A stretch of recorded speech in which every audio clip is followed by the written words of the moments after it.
آسمان سے اتارا گیا ایک لذیذ اور معجزاتی غذا۔ یہ کھانا بنی اسرائیل پر کب اور کیوں نازل کیا گیا تھا؟ کیا یہ غذا جنت سے آیا تھا یا زمین پر پیدا ہوا تھا؟ بنی اسرائیل نے ایسی کیا نافرمانی کی تھی کہ اس کا اثر آج تک ہر طرح کے کھانے میں موجود ہے؟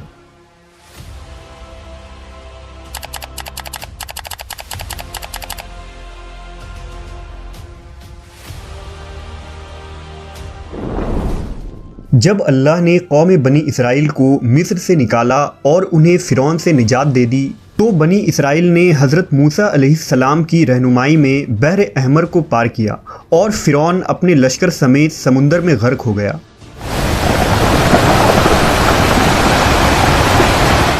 جب حضرت موسیٰ کو کچھ اطمینان نصیب ہو گیا تو اللہ کا حکم ہوا کہ آپ بنی اسرائیل کے اس لشکر کو لے کر ارض مقدس یعنی شام میں داخل ہو جائیں، جس مقدس سرزمین کا وعدہ بنی اسرائیل سے لیا گیا تھا اور جو انہیں عطا کی جانے والی تھی۔ لیکن اس وقت ارض مقدس پر قوم عمالقہ کا قبضہ تھا، جو بدترین کفار تھے اور بہت طاقتور جنگجو اور نہایت ہی ظالم لوگ تھے۔ حضرت موسیٰ علیہ السلام بنی اسرائیل کو ہمراہ لے کر عمالقہ سے جنگ کے لیے روانہ ہوئے، جن کی تعداد 6 لاکھ تھی۔ لیکن جب یہ لوگ ارض مقدس کے قریب پہنچے تو ان کے دل میں خوف طاری ہو گئی اور بزدلی پیدا ہوئی۔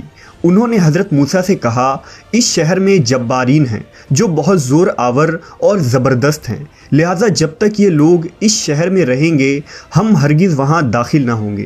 یہاں تک کہ بنی اسرائیل نے حضرت موسیٰ سے یہ کہہ دیا کہ اے موسیٰ، آپ اور آپ کا خدا جا کر اس زبردست قوم سے جنگ کریں، ہم تو یہیں بیٹھے رہیں گے۔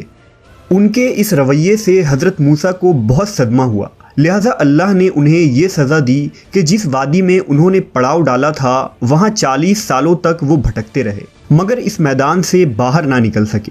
اس میدان کا نام میدان تیہ تھا، جو 27 میل کے رقبے پر مشتمل تھا۔ روایت ہے کہ بنی اسرائیل کے لوگ سامان اٹھا کر سارا دن چلنے کے بعد رات ایک جگہ پر پہنچتے اور جب صبح ہوتی تو وہ وہیں موجود ہوتے جہاں سے وہ چلے تھے۔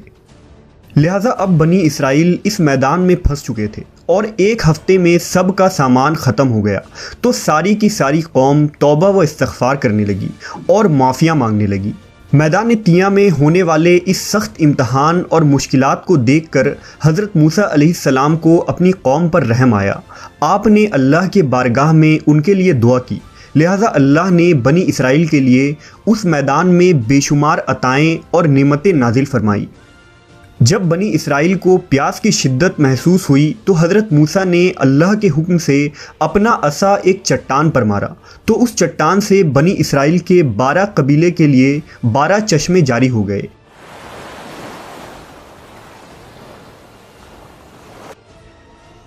چونکہ یہ وادی وسیع میدان پر پھیلا تھا، وہاں سر چھپانے کے لیے کوئی جگہ نہ تھی اور دن کے وقت سورج کی دھوپ اور تپش سے بنی اسرائیل بدحال ہو جاتے تھے، لہٰذا دھوپ سے بچاؤ کے لیے ایک بہت بڑا سفید بادل سارا دن بنی اسرائیل کے لوگوں کے لیے سایہ کرتا تھا۔ اس کے علاوہ رات میں میدان کے بیچوں بیچ ایک چمکدار ستون اترتا تھا جس کی روشنی میں وہ لوگ کام کاج کرتے۔ اس کے علاوہ بھی اللہ نے ان پر بہت سی عنایتیں کی تھیں۔ انہی عنایتوں اور نعمتوں میں ایک نعمت من و سلوہ تھا۔ دراصل اللہ نے ان لوگوں کے کھانے کے لیے آسمان سے 2 قسم کے غذا اتارے تھے، ایک کا نام من اور دوسرا کا نام سلوہ تھا۔ من شہد جیسی میٹھی غذا تھی۔ انجیل کے کتاب خروج میں لکھا ہے کہ جب وہ شبنم سوکھ گئی تو انہوں نے دیکھا کہ میدان میں چھوٹی چھوٹی گول چیز پڑی ہے جیسا کہ پالے کے دانے ہوتے ہیں۔ بنی اسرائیل اسے دیکھ کر کہنے لگے، من یعنی یہ کیا ہے؟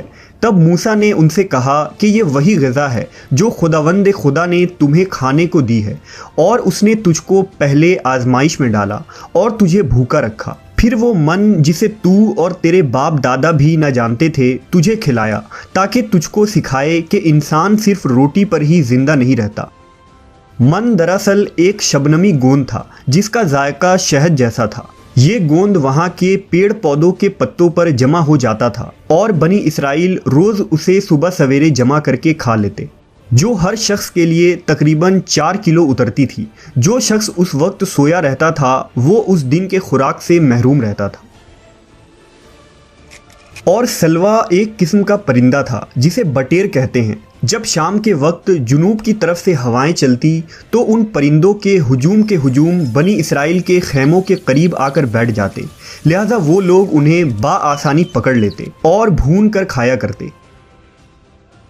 من و سلوا ایسا کھانا تھا جو انتہائی آسانی سے ہضم ہو جاتا تھا، رنگ، خوشبو اور ذائقے میں بے مثال تھا۔ اس کے علاوہ بنی اسرائیل پر اللہ کی طرف سے یہ معجزہ ہوا کہ ان کے بال اور ناخن بڑے نہیں ہوتے تھے، نہ کپڑے پھٹتے نہ ہی میلے ہوتے، اور جن بچوں کی بھی پیدائش ہوتی ان کے جسم پر قدرتی لباس ہوتا جو جسم کے ساتھ بڑا ہوتا جاتا تھا۔ اس طرح اس وادی طیہ میں بنی اسرائیل من و سلوا اور ان چشموں کے سہارے ایک بہترین زندگی گزار رہے تھے۔ حضرت موسیٰ علیہ السلام کا یہ حکم تھا کہ روزانہ تم لوگ من و سلوا کو کھا لیا کرو اور کل کے لیے ہرگز اس کا ذخیرہ نہ کرنا، مگر بعض لوگوں کو یہ ڈر لگنے لگا کہ اگر کسی دن من و سلوا نہ اترا تو ہم لوگ اس چٹیل میدان میں بھوکے مر جائیں گے۔ چنانچہ ان لوگوں نے من و سلوا میں سے کچھ چھپا کر کل کے لیے رکھ لیا، لہذا نبی کی نافرمانی کرنے پر ایسی نحوست پھیل گئی کہ جو کچھ لوگوں نے کل کے لیے جمع کیا تھا وہ سب سڑ گیا اور آئندہ کے لیے اس کا اترنا بھی بند ہو گیا۔ لہذا احادیث مبارکہ میں رسول اللہ صلی اللہ علیہ وسلم نے ارشاد فرمایا ہے کہ بنی اسرائیل نہ ہوتے تو نہ کھانا کبھی خراب ہوتا اور نہ گوشت سڑتا۔ کھانے کا خراب ہونا اور گوشت کا سڑنا اسی تاریخ سے شروع ہوا، ورنہ اس سے پہلے نہ کھانا بگڑتا تھا اور نہ گوشت سڑتا تھا۔ دنیا کے مختلف قوموں اور مذہبوں میں بھی آسمان سے اترنے والے غذاؤں کا ذکر ملتا ہے۔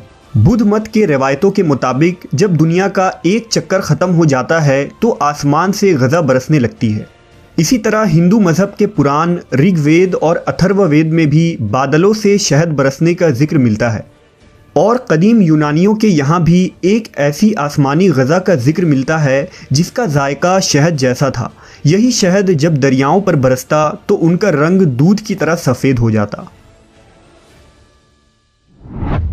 ہم نے دیکھا کہ خدائے برحق نے بنی اسرائیل کے نجات کے لیے سمندر کو چیر کر راستہ پیدا کر دیا، وادی طیہ میں ان کے لیے بادل کا سایہ بھیجا، ان کے پینے کے خاطر چٹیل اور بنجر میدان میں چشمے جاری کیے، اور کھانے کے لیے آسمان سے من و سلوا بھی نازل کیا۔ لیکن ان تمام نعمتوں اور راحتوں کے ملنے کے باوجود بنی اسرائیل کے سرکش لوگوں نے اللہ پر توکل نہ کیا۔ انہوں نے خدا کے معجزات کو اپنے آنکھوں سے دیکھا تھا، لیکن اس کے باوجود انہوں نے کھانے کو اگلے دن کے لیے جمع کرنا شروع کر دیا۔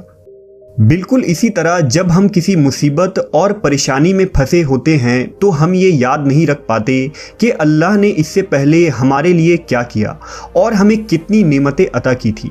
ہم صرف یہ دیکھتے ہیں کہ اس وقت ہم اتنی بڑی مصیبت میں پھنسے ہیں۔ مشکلیں چاہے کتنی ہی بڑی کیوں نہ ہو، یہ یاد رکھنی چاہیے کہ ان مشکلوں سے بھی بڑا ہمارا پروردگار ہے جس کے لیے کچھ بھی ناممکن نہیں۔ اسی طرح رزق کے خاطر ہمیں آنے والے دنوں کی فکر کرنے کی ضرورت نہیں، کیونکہ خداوند پر بھروسہ رکھنے والوں کو وہ غیب سے رزق عطا کرتا ہے۔